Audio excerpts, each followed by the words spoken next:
Welcome back. Thank you, Mr. Chairman. Thank you. I have you registered as self and you are neutral. Is that correct? Yes, sir. You may begin. Okay, thank you. I am very much in favor of winterization and preparation for all types of weather, but I want to speak for the deals we effectively made to bring generators here. The winterization wasn't part of that, and in terms of fairness and equity, the state of Texas should absorb those costs. Our future is really on the line if we don't attract new investment in generation, transmission, the whole gamut. We won't be able to serve a growing population and the new tech companies and others that are coming to Texas. So please think about how you keep the deals that we made to bring people here in the first place. Regulatory certainty, which was mentioned earlier, is essential. I was glad to hear the idea of the Texas State climatologist being a part of thinking about weatherization for the future. We have a tremendous resource at Texas A&M University. The Texas State climatologist, the staff there, they're well recognized. We have a world-recognized Texas State or a climatologist named Catherine Hayhoe at Texas Tech. UT has strong capabilities with Michael Weber and others. If we're not plugging those into thinking about what we need to be doing, I just wonder why, because there's great resources. So please take advantage of them. When we're thinking of insulation or weatherization, please also consider ways to incent people to increase the insulation in their homes. It may sound a little bit tangential, but there's a huge energy savings potential there that could be 20% or more of what we need in our extreme cold and our extreme heat.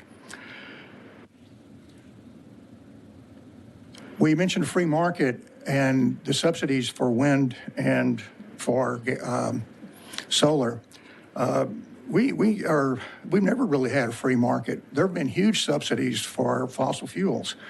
So if you want to take away all the subsidies for everybody and have a truly free market, I think that's a great idea.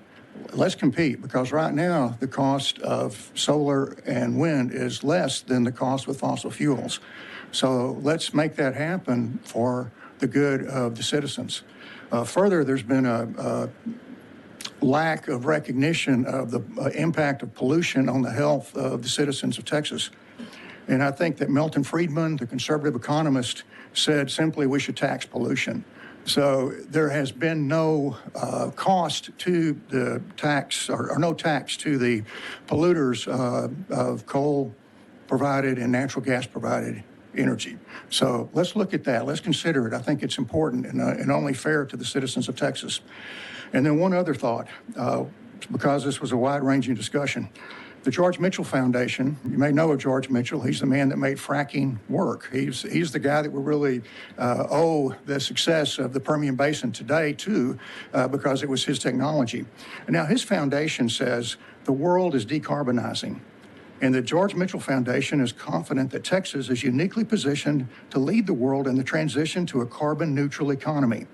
If Texas ignores the challenge to decarbonize its economy, it may eventually face the more difficult challenge of selling carbon-intensive products to customers around the world who do not want them. Proactive net zero emission strategies present the opportunity for Texas to maintain its energy leadership and grow the economy within a rapidly decarbonizing global marketplace. We need to think about the future. To some degree, we have to stay with natural gas and our coal plants. But the future, we need to make a way for our clean energy sources to work. It's good for the health of the state, it's good for the jobs of the state, it's good for the economy of the state, it's good for the future of the state. So, thank you.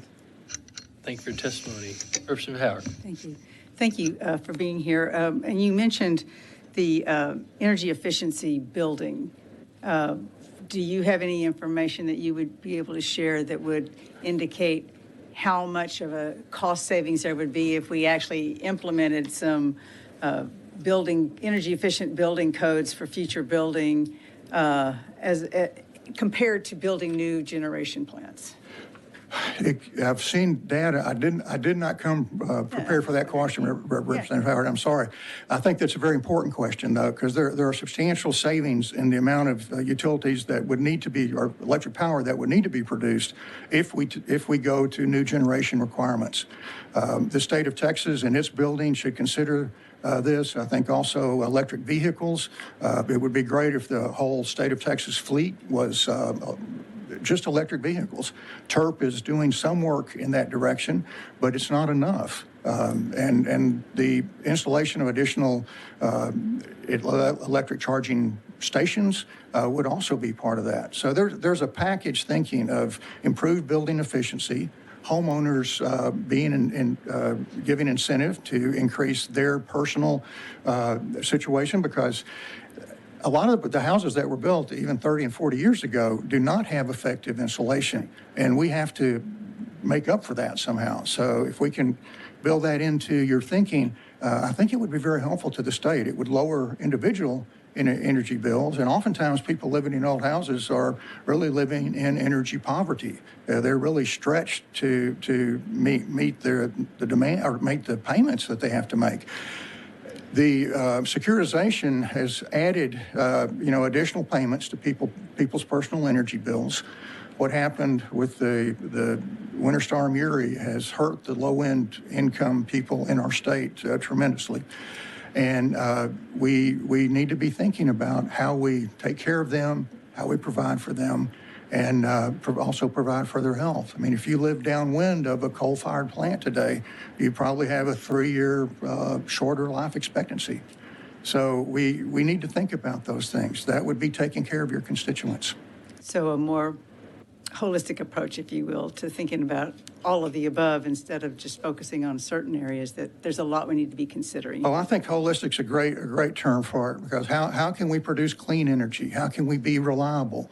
What can we do so that the weatherization actually works? How can we save money for the constituents? How can we be attractive to investors? There are generators now that hesitate to come here because of the curtailments that the existing generators have. If I was y'all, I'd stop the committee meeting and get some power lines going from West Texas and South Texas. So we'll be talking about that in the next session. But we really need those power lines so that we can do what CREZ did, just generate a whole new package of sources of electric power for the state of Texas. Thank you for being here. Thank you. Chairman Raymond. You mentioned that you feel like it'd be a good idea for the state fleets to be electric. Yes, sir. And it reminds me, and Chairman, I don't know if there's room, or there would be room in an interim report on that point. If we did take all the fleet, whatever fleets we have, I guess that would be, Parks and Wildlife, TxDOT, agencies like that. Yes, sir. But they're pretty scattered. We can call them fleets, but they're pretty scattered because they're all over the state. They're not like 100 in one place, or 200 or 300 vehicles in one place, right? Each of those agencies might have 10, TxDOT might have 10 or 20 in Laredo, and maybe not much more. But we don't have the infrastructure, the charging infrastructure. The little bit I know about it is that many, if not most, of the charging stations, for example, are Tesla, so that you've got to be a Tesla vehicle to charge up there, right? And so, with reference to that, Chairman, I don't know if we want to mention, or we can work into an interim report, the idea that maybe we need to look at the number of vehicles we have already in Texas, whether they're Tesla or not, I guess, electric vehicles, that is, and what the projections may be over the next 5 years or so.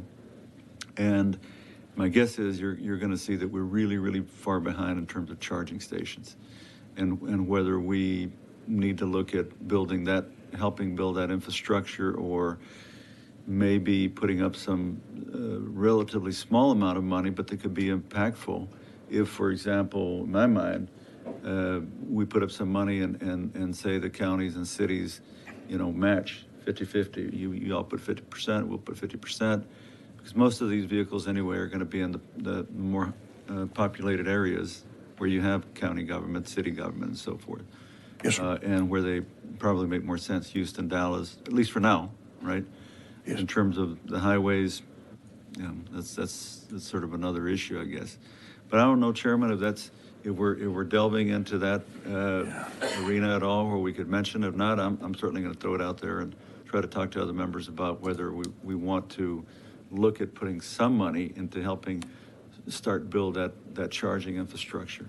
Yes, sir. I like the idea. And perhaps you could focus on the metropolitan centers of Texas. I mean, if you did the I-35 corridor in Well, that's Houston. where most of the cars are Yes. going to be. I mean, certainly the greater majority of them are going to be in those areas anyway. Yes, sir. Houston, DFW, Austin, San Antonio, maybe El Paso, right? But that's where they're going to be anyway. And if you can't have an infrastructure for them, I mean, then you're really limiting. Yes, sir. The growth of electric vehicles. And I mean, I don't know to what extent that's the answer. I'm still pushing for fleet vehicles to do CNG. That would be nice. Yes. At least the bigger ones, Well, if we can move that direction, I think it would be good for the state. All 5 of our major metropolitan areas have air quality issues. And it's only getting worse because the population's increasing, new manufacturing. The Tesla plant here is a good example of the new manufacturing, but just more cars on the road make a big difference.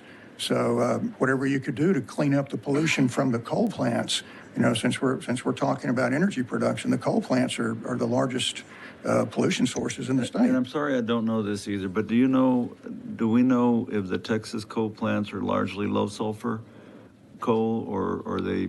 Do you know? I don't know that off the top of my head, no, sir. Well, that's an important point. I mean, what are we getting sulfur from Wyoming, or are we getting it from the up here, sort of the coal state, the more traditional coal states? Anyway, that's Good, thank you. Members, any other questions for this witness?